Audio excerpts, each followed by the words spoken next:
మళ్ళీ చంద్రబాబును కూడా దళిత ద్రోహి అంటాడేమో చూద్దాం. నేను పిలవసం లేదు. ఎక్కడేం జరిగితే చెప్పలేవు రాజకీయాల్లో.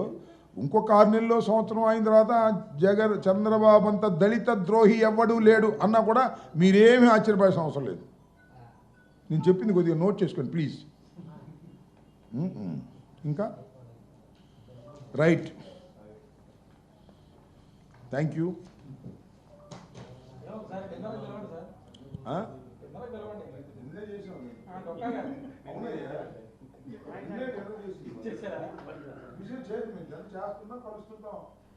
నాకు పార్టీలు ఏమున్నా నాకు మిత్రుడు ఆయన. వెళ్ళేవాళ్ళు మీరు ఏ పార్టీలో ఉంటే మాకేంటయ్యా, పర్సనల్గా నాకు మిత్రుడు. ఏముంది డొక్కవాణి మణికూర్ప్రసాద్ గారు పర్సనల్గా నాకు I will give respect to him. What is there? వైసీపీలో తీసుకురావడానికి నేనే కారణం అంటావు నువ్వు. కాసేపు అయితే ఇప్పుడు తెలుగుదేశానికి పంపించింది నేనే కారణం అంటావు. ఏం రాజకీయాల్లో ఏంది స్వామి? రాజకీయాల్లో ఎవరిష్టం వారు, ఎవరిని ఒకళ్ళు పట్టుకు తీసుకురాలేదయ్యా.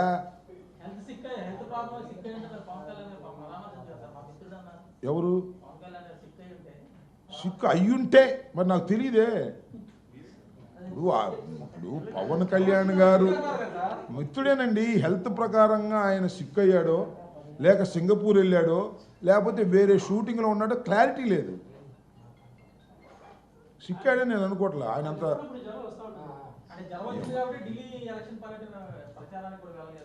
మనకు తెలియని విషయాల గురించి మనం ఎందుకు చెప్పు.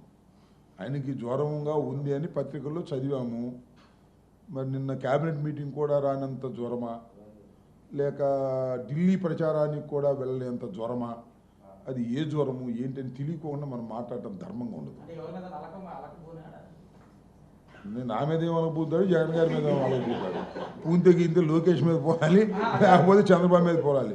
నాకు తెలియదు ఈ విషయాలు. మాకెందుకు తెలుసు? మనం తెలియని విషయాల గురించి మాట్లాడటం బాగోదు కదా. ఏంటండి చంద్రబాబు నాయుడు గారి మీద చర్చ జరుగుతుందా? ఎక్కడ తెలియదు, మనకు తెలియదుగా. తెలియని విషయాలు మనకు ఎందుకు? అంటే మీరు చెప్పేదాని ప్రకారం ఏంటి, చంద్రబాబు నాయుడు గారి మీద, లోకేష్ మీద పవన్ కళ్యాణ్ గారు అలక బూనాడు అనే చర్చ మీ అందరికీ చేరుతుంది అంతేనా? విలేకరులందరికీ నిజమేమో నాకు తెలియదు అబ్బాయి. అబద్ధం ఏంటి నాకెందుకు? తెలియని విషయాల గురించి నేను మాట్లాడుతున్నాను. అంటే నాకు తెలియదు. మిత్రుడే, రాజకీయ మిత్రులయ్యా. ఏముందన్న రాజకీయ మిత్రత్వం అంటే తప్పే ఉంది? ఇప్పుడు రాయపాటి సాంబశివరావు గారు ఉన్నాడు, తెలుగుదేశంలో ఉన్నాడు. ఆయన మాకు గురుతుల్యుడు. ఆయన నాకు మొట్టమొదటి టికెట్ ఇప్పించాడు. ఏముంది? ఆయన కనపడితే నమస్కారం పెడతాం, తప్పే ఉంది? కాదని ఎవరన్నారు? రాత్రే కదా భోజనం చేసామని చెప్పాము. డొక్కా మేము రాత్రే మేము డిన్నర్ చేసామని చెప్పి. మాకు రాజకీయాలు వేరు, మిత్రత్వాలు వేరు, పర్సనాలిటీస్ వేరు.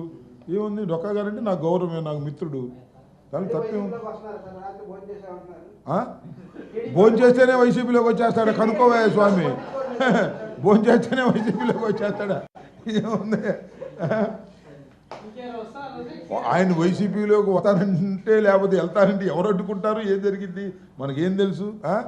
కాకపోతే పలు విధాలుగా పార్టీలు మారటం పట్ల ప్రజలు కొద్దిగా ఈసడింపుగా ఉన్నారనేది నా అభిప్రాయం. లేదు, పలు విధాలుగా పార్టీలు మారటమే శ్రేయస్కరం అనుకుంటే నాకేం అభ్యంతరం లేదు.